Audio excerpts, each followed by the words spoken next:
Kita beralih ke topik selanjutnya, Saudara. Ada kabel semrawut di ibu kota Jakarta yang ternyata kembali memakan korban.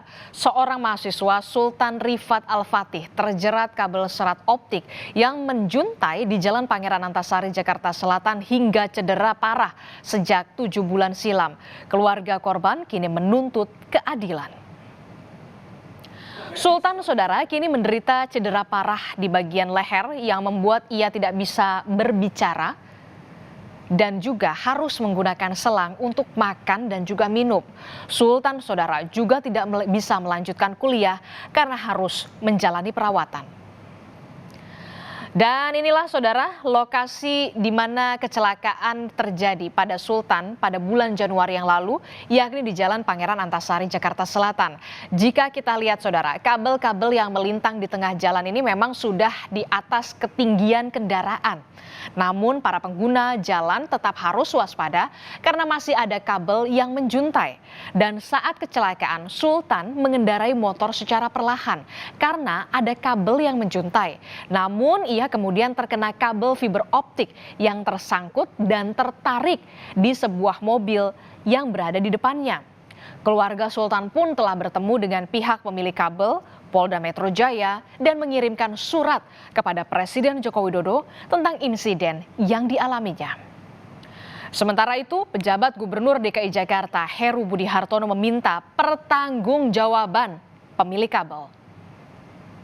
Saya harapkan data dan fakta ini kita bicarakan, duduk bersama, kepala dingin, turunkan arogansi, turunkan itu egoisnya, baru kita bisa bicara planning ke depan anak saya, bagaimana pengobatannya, kemana, berapa lama, berapa persen bisa sembuh. Kalau memang masih belum ada yang bisa disembuhkan, itu ada satu mungkin prioritas untuk diberikan satu kalkulasi. Nah, ini kita baru duduk bersama.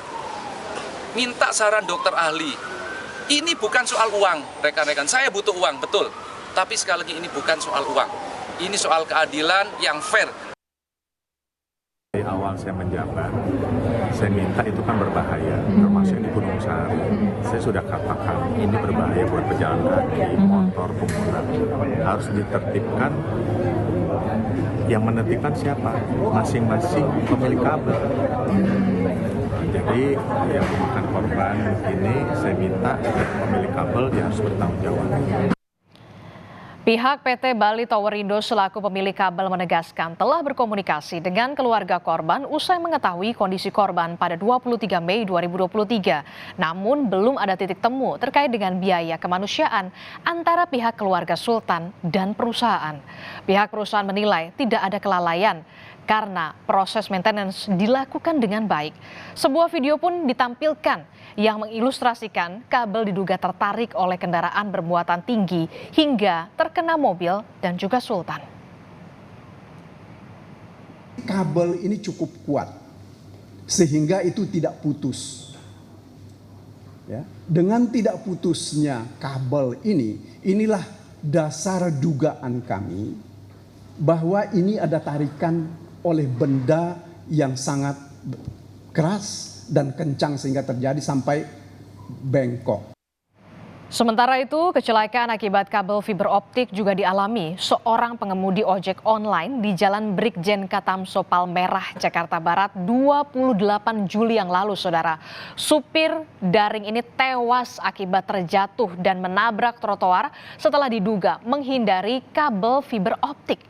Polisi akan memanggil pemilik kabel fiber optik itu untuk diperiksa atas sejumlah kasus yang akibat kabel yang semrawut di jalanan.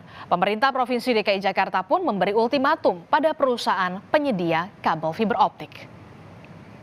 Dalam sebulan ini akan melakukan perbaikan, jadi seluruh kabel dikencengin, Pak. Kemudian yang di crossing ini juga nanti akan dilakukan perbaikan untuk diupayakan turun, tapi minimal itu ditarik lebih kencang.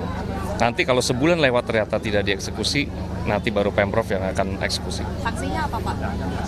Copot semua langsung apa gimana? Kalau sebulan lewat gunting. Tapi kan mereka benahin dulu.